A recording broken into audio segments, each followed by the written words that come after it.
Right, today we're going to talk about section 6 of chapter 10, the cell membrane potential. This one can get a little confusing, but much of the stuff we've talked about before when we reviewed and talked about having a muscle contraction. So the first thing that has to happen for a neuron is we have to have a membrane potential. And so in order to get the inside of the cell negative and the outside of the cell positive, that cell has to be what we call polarized or electrically charged. And all that means is there's a potential difference, that's what the PD is, between two sides of a membrane, inside the cell, outside the cell. So as you can see on this next slide here, I have a neuron, and so we've set that situation up. The inside of the cell is negative, and the outside of that cell membrane is positive.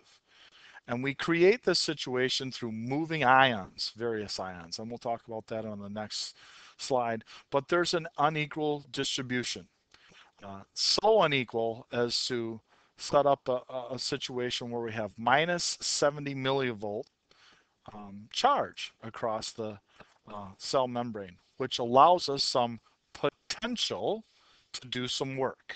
And so we're going to talk about that as we progress on through. So how do we set up that potential? Well, to have a resting potential of the neuron, we have to move ions across the cell membrane. Now, remember, this is an active transport situation. So we're using some ATP to accomplish this. But potassium is going to get moved inside, sodium is going to get moved outside, chlorine is going to get moved outside, and then we have a whole bunch of other proteins or some anions that are going to be moved to the inside. And so as we take a look at this, you might recall the sodium potassium pump, where we're pumping the sodium out of the cell and the potassium into the cell as a 3 to 2 ratio. And so we use ATP, pump sodium out, 3 of them, and we pump potassium in, 2 of them, and so we get a difference charge. There's more positives going outside the cell than there are positives coming inside the cell. That, along with the negative ions, creates our positive situation on the outside and our negative situation in various places on the inside to set up that resting potential. So now we're at a 70 millivolt difference, and so that's going to set up that situation and create a potential difference for this neuron to send an electrical impulse and do some work. So as we have this resting potential, resting membrane potential, or MRP as we call it, of minus 70 millivolts, I might add, think of that situation kind of like an outlet in your house. You have a potential difference. On the left side in your house, you have the negative outlet, and electrons are going to flow out of that into a cord of your appliance. In this case, as you take a look at this particular situation, it's going into a voltmeter, and then the voltmeter is going to read it, and then the electrons are going to come back and go back into the wall. And so the outlet in your wall has 120 volt difference as that potential difference in order to do some work. Run your TV, run your computer, run your hair dry, run your radio, whatever the case may be. So that same resting potential, or our outlet has some potential to do some work when something's plugged in and turned on. Your neuron has that same ability, except the voltage is much lower, about 1/10 of a volt. So that resting potential along the nerve just allows the nerve to potentially do some work. And we say that that nerve is polarized. Inside's negative, outside's positive. And it's going to remain that way unless it's triggered by something. And so we're going to talk about starting an action potential. So to look at this a little bit closer, though, we need to talk about the local potential and how that works. So our resting potential is at minus 70, and we can have some graded potentials. I'll explain that graded in just a second. So if we have a situation where our neuron is getting more negative, we call that situation hyperpolarization. Okay, so it's getting increasingly negative, maybe negative 90 millivolts. If our neuron is getting more positive, or less negative would be the proper way to say it, we say the neuron is depolarizing. So it's experiencing something taking place. We get a movement of our ions, and now we're at a minus 55 millivolts. We're getting less negative from minus 70 to minus 55. Now we're creating a situation where we can start a nerve impulse, and we'll get to that in a little bit. Now, these situations can be graded or proportional, or I guess the best way to say it is there are varying intensity levels to this. Okay. The more intense a stimulus, the greater potential you have to do some work. And so you can have one big intense stimulus, or you can have lots of little ones, and we'll talk about that a little bit later. But in order to get our resting potential to become an action potential, we have to meet the threshold. You have to have a minimum stimulus in order to change the voltage of that neuron for that neuron to some sort of electrical impulse, and we call that an action potential. So on this slide, we start to show you a little bit how that can happen and kind of where that happens. So this is going to take place on a dendrite, and we have these gates or gated channels, and just through a couple examples of some stimulus, maybe lights coming in your eye, maybe it's a temperature receptor, maybe it's a pressure receptor where somebody's holding your hand. In this case right here, the gate is closed, so nothing can get through. In this case over here, the gate is opened and ions can now flow through. So if there's some change in the environment, a change in temperature, a change in light, a change in pressure, or it can be one of 100 different things, that's going to open these gates, and then material ions are going to rush in. The best example would be a sodium ion coming in and changing the polarity or changing the electrical makeup or voltage of the neuron. Now we have different types of channels. Some of them are chemical channels or chemically gated protein channels.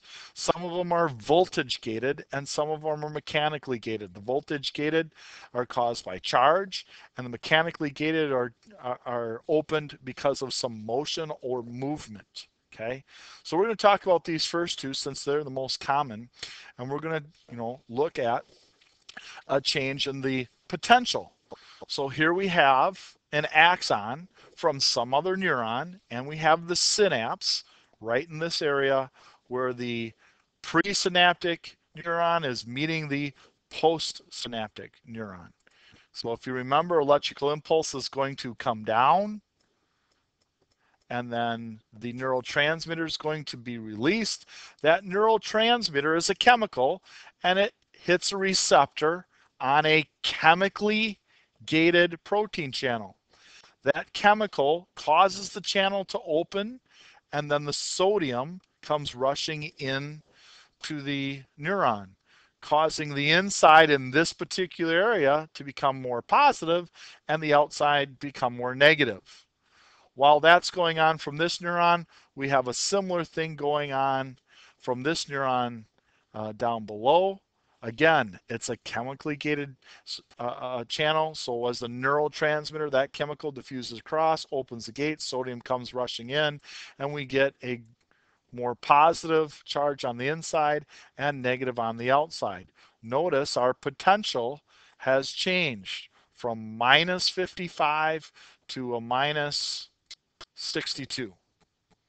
And so we're changing the polarity of this particular neuron, but we haven't met the threshold yet. And so there's a couple ways to do that. We either have so much sodium come in that this changes drastically to a negative 55, or we have a few other neurons that might impact our cell, causing more sodium to rush in. And that's what we mean by the graded. So this is a very low intense, low grade type stimulus that's taking place here. So in order to create that action potential, we need to meet threshold. And our threshold potential means we need to depolarize the neuron to a negative 55 millivolts. Okay, that's where we have to reach. That's the stimulus that we need. So we need a change in 15 millivolts, or to increase by 15 millivolts. If we have that happen, you can see down on this bottom one here. I was going to have it here. No, we'll go down, go back. So you can see here presynaptic ions. We have 3 of them releasing their neurotransmitter, which is a chemical, maybe acetylcholine. It's going to diffuse across, attach to the receptor. We got sodium coming in, sodium coming in, sodium coming in. It's graded. So the intensity is greater than it was on the last side. Inside becomes more negative, outside becomes more positive, and we in fact reach negative 55.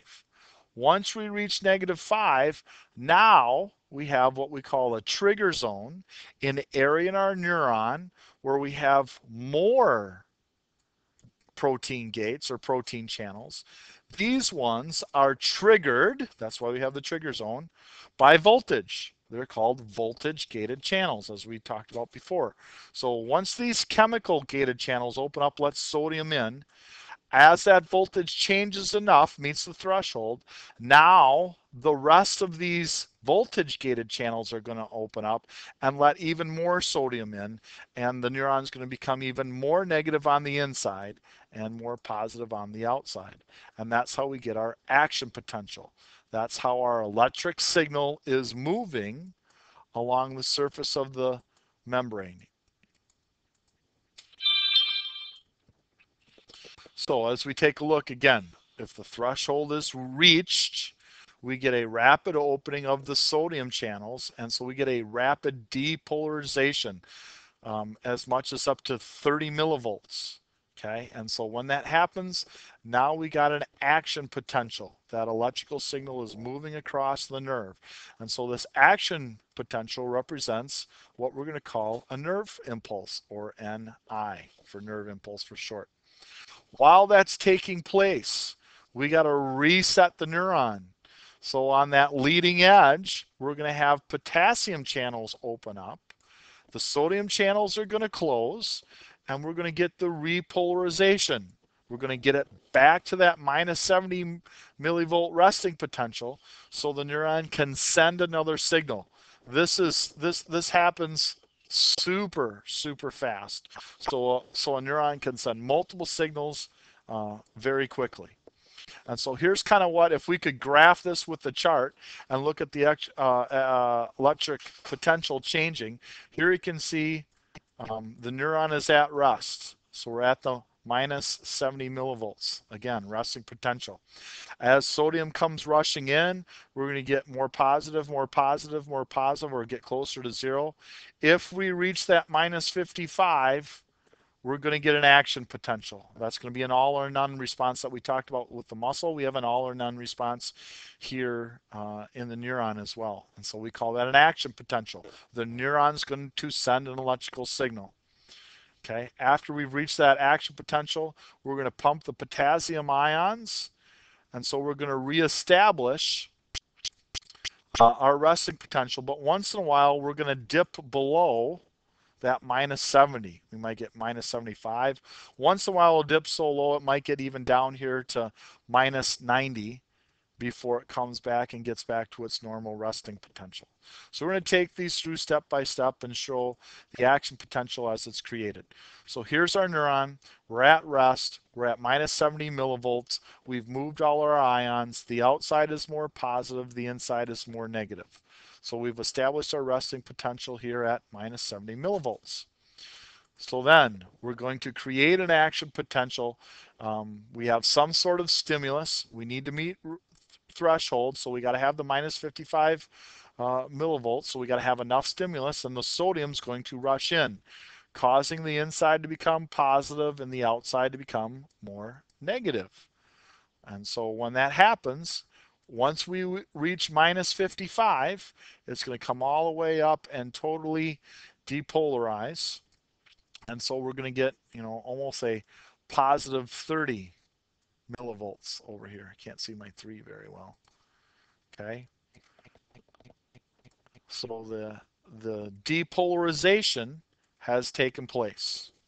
We have some action potential. That action potential is going to make its way down the neuron. On our next slide here, while the action potential is working its way down the neuron, where this all started initially, where our action potential started, it needs to be repolarized. So we're going to pump the potassium out, which is going to reverse our charges again. So the inside becomes more negative, the outside becomes more positive, and so that drops back down.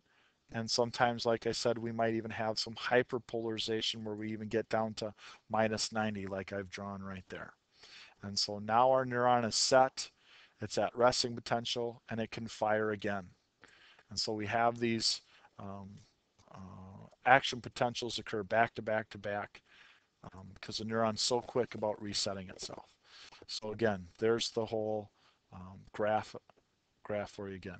So now we've generated a nerve impulse. A nerve impulse is an electrical impulse that moves the entire length of the neuron from a dendrite to the soma, from the soma down the axon, and when it reaches the end of the axon, now we're going to change this electrical impulse into a chemical impulse. And we've talked about that earlier. Think of this situation kind of like a domino effect. Okay, we have a whole bunch of dominoes set up close together. Once the first one gets tipped over, that's going to cause the second one to tip over, and the next one to tip over, and the next one to tip over, and the next one to tip over. So it's a domino effect as this nerve impulse travels from the dendrite to the soma to the axon. And so as you take a look at this, we'll kind of go through this really quick. So here's our action potential started. Sodium ions are moving in. Okay, and we're going to move to the next one. Now sodium ions are moving in this particular area. The potassium was moving out, so now this area has repolarized while this area, while this area here is being depolarized. And so now we go down to the next section. This area is being repolarized, this area is being depolarized. So that electrical impulse is constantly moving down the line. So to see that real quick in succession, we start here, an action potential starts, we move down, the action potential moves to the next segment, this one repolarizes. The action potential moves down to the next segment, now this one repolarizes. And so that's how our electrical signal moves from one end of a neuron to another. And so this graph just kind of shows all three of those things that I just showed you. This is supposed to be the same neuron, but the action potential starts here. Then the action potential moves to the next segment. Then the action potential moves to the next segment. While the action potential is moving, there's repolarization taking place on the prior segments. So in order to get a nerve, to send a nerve impulse, we got to have an all or none situation. And there's a couple ways to accomplish this. Let's say a neuron is being stimulated and it only changes by 5 millivolts. Well, remember we're at minus 70, and so if we only change it by 5 millivolts, that only puts us at minus 65. Okay, if that happens, we're not going to get an action potential and we're not going to have a nerve impulse. In order to do that, we need to have a nerve impulse. We need to meet the threshold of minus 15 millivolts.